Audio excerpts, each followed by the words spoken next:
مشرق وسطی میں جنگ بند کروانے کی کوششوں میں تیزی، پاکستان بامقصد مذاکرات کی میزبانی کے لیے تیار، وزیر اعظم کا امریکہ اور ایران کی قیادت کو پیغام، مشرق وسطی میں جنگ کے خاتمے کے لیے مذاکرات کے جاری عمل کا خیر مقدم، مذاکرات کی میزبانی پاکستان کے لیے باعث فخر قرار۔ وزیر اعظم نے کہا خطے اور دنیا بھر میں امن و استحکام کے لیے بامعنی اور نتیجہ خیز مذاکرات ضروری ہیں۔ شہباز شریف نے ایکس پر پیغام میں امریکی صدر ڈونلڈ ٹرمپ، سٹیو وٹکوف اور ایرانی وزیر خارجہ عباس عراقچی کو ٹیگ بھی کیا۔ امریکی صدر ڈونلڈ ٹرمپ نے وزیر اعظم شہباز شریف کا ایکس پر پیغام شیئر کر دیا۔ امریکہ نے جنگ کے خاتمے کے لیے ایران کو 15 نکاتی منصوبہ بھیج دیا۔ امریکی اخبار کا دعویٰ، رپورٹ کے مطابق امریکہ کی جانب سے ایران کو 15 نکاتی امن منصوبہ پاکستان کے ذریعے بھیجا گیا۔ امریکی مطالبات میں کہا گیا ہے کہ ایران کی سرزمین پر کسی بھی مواد کی افزودگی نہ کی جائے، نتنز، اصفہان اور فردو کے جوہری پلانٹس کو ختم کیا جائے، ایران کو خطے میں پراکسیز کو فنڈنگ بند کرنا ہوگی، آبنہ ہرمز میں آزاد میری ٹائم زون قائم کیا جائے۔ امن منصوبے کا مقصد جنگ سے نکلنے کا راستہ تلاش کرنا ہے۔ پاکستان، مصر اور ترکیہ ثالثین میں کردار ادا کر رہے ہیں۔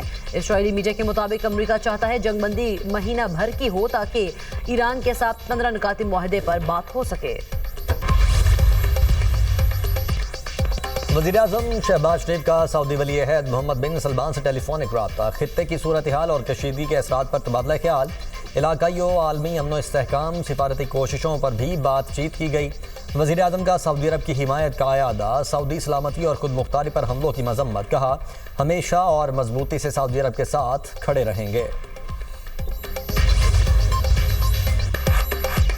ایران نے رجیم چینج کر دیا، امریکی صدر ڈونلڈ ٹرمپ کا دعویٰ، کہا ایران جوہری ہتھیار نہ بنانے پر عزمند ہے، ایران کی نیوی اور ایئر فورس کو مکمل تباہ کر دیا، ہم نے ان کی قیادت ختم کر دی، ایران میں اب نئی قیادت ہے، دیکھتے ہیں ایران کی نئی قیادت کیسا کام کرتی ہے۔ ایران کی نئی قیادت معاہدہ کرنے جا رہی ہے۔ ایران سے بات چیت میں نائب صدر جے ڈی وینس، وزیر خارجہ مارکو روبیو شامل ہیں۔ بات چیت میں نمائندہ خصوصی سٹیو وٹکوف اور جیرڈ کشنر بھی شامل ہیں۔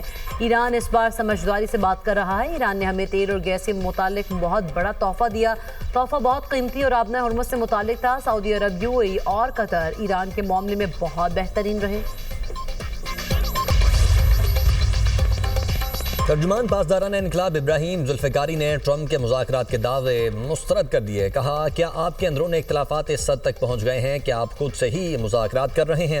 ٹرمپ اپنی ناکامی کو معاہدہ نہ کہیں، ایران کی مرضی کے بغیر تیل کی پرانی قیمتیں واپس آئیں گی اور نہ ہی پرانا نظام۔ ایران کے خلاف کارروائی کا خیال ختم ہونا چاہیے، ہماری پہلی اور آخری بات یہی ہے، ہم آپ کے ساتھ نہیں چل سکتے۔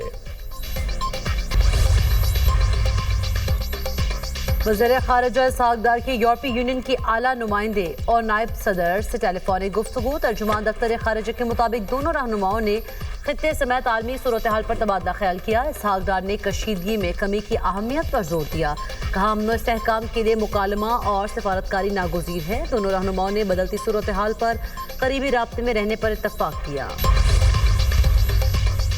امریکہ اور اسرائیل کے ایران پر حملے، تہران میں 12 افراد شہید، 28 زخمی، بوشہر ایٹمی پاور پلانٹ پر بمباری، ایرانی میڈیا کے مطابق حملے سے کوئی تکنیکی یا جانی نقصان نہیں ہوا۔ IAEA کا کہنا ہے ایران نے ایٹمی پاور پلانٹ کی حدود میں بمباری کا بتایا، حملے میں کوئی جانی نقصان نہیں ہوا، پلانٹ معمول کے مطابق کام کر رہا ہے۔ جنگ کے آغاز سے اب تک 215 شہروں کو نشانہ بنایا گیا، 83,000 سے زائد عمارتوں کو نقصان پہنچا، 281 طبی مراکز بھی شامل، ہلال احمر کے 17 مراکز اور 94 ایمبولینسز بھی تباہ۔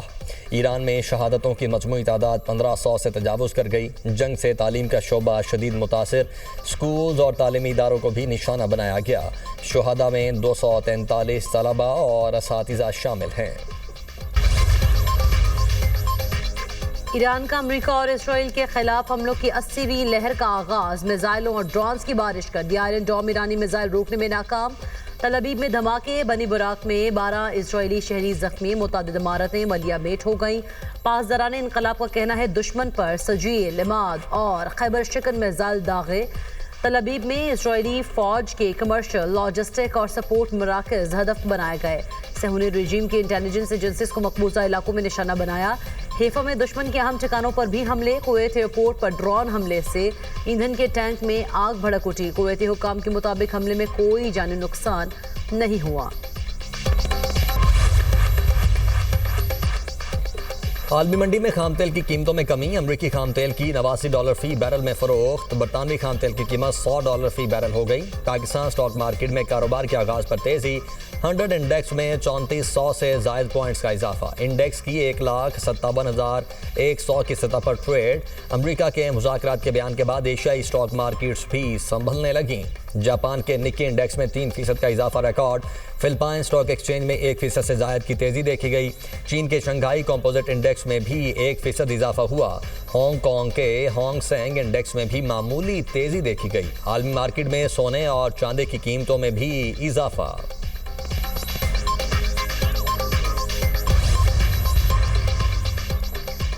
قطر کا بھی امریکہ ایران مذاکرات کی کوششوں کا خیر مقدم، قطر کے امیر اور ترک صدر رجب طیب ایردوان کا ٹیلی فونک رابطہ، شیخ تمیم بن حمد ثانی نے خطے میں امن کے لیے ترکیہ کی کوششوں کو سراہا، دونوں رہنماؤں کا خطے میں کشیدگی کم کرنے پر تبادلہ خیال، تعاون کو مزید مضبوط بنانے کے لیے رابطے اور مکالمے جاری رکھنے پر اتفاق۔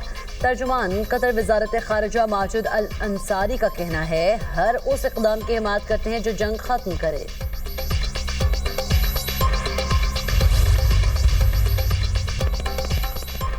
سعودی ولی عہد محمد بن سلمان سے برطانوی وزیر اعظم کیئر سٹارمر کا ٹیلی فونک رابطہ، سعودی عرب کے ساتھ یکجہتی کا اظہار، امریکہ اور اسرائیل کی ایران کے خلاف جاری کشیدگی پر گفتگو، دونوں رہنماؤں کا سمندر میں تجارتی نقل و حرکت یقینی بنانے پر تبادلہ خیال۔ برطانوی اخبار کے مطابق کیئر سٹارمر نے اضافی دفاعی فوجی ساز و سامان کی تعیناتی سے متعلق آگاہ کیا۔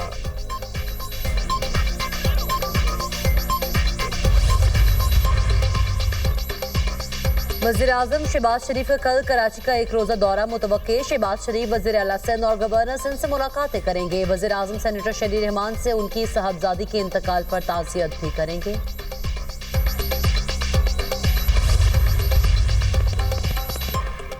ایم کیو ایم کا سیاسی جماعتوں سے 28ویں ترمیم لانے کا مطالبہ، آپ 28ویں ترمیم لائیں، ہم آپ کے ساتھ کھڑے ہیں۔ ایم کیو ایم رہنماؤں کی کراچی میں پریس کانفرنس، خالد مقبول صدیقی نے کہا کہ منتظر ہیں 28ویں ترمیم میں عوام کو خوشخبری دی جائے، پاکستان ثالثی کا کردار ادا کر رہا ہے، ایم کیو ایم اس کے ساتھ ہے، مشرق وسطیٰ کی جنگ ہمارے دروازے تک پہنچ چکی ہے، افواج پاکستان نے اس حوالے سے بہت فعال کردار ادا کیا ہے، معاشی بحران سے نمٹنے کے لیے لاک ڈاؤن بھی لگایا جا سکتا ہے، عوام کو اختیارات دیے جائیں کہ کس طرح اقدامات کرنے ہیں، کچھ نہیں پتا آنے والے دنوں میں خطے کی کیا صورتحال ہوگی۔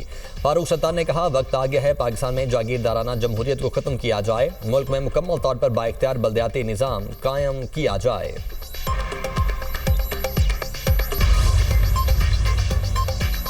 سندھ حکومت کے فیصلے کے تحت 60% سرکاری گاڑیاں گراؤنڈ کر دی گئیں، شجیل میمن کا کہنا ہے ایندھن کی کمی روکنے کے لیے وفاقی حکومت جو فیصلے کرے گی لبیک کہیں گے۔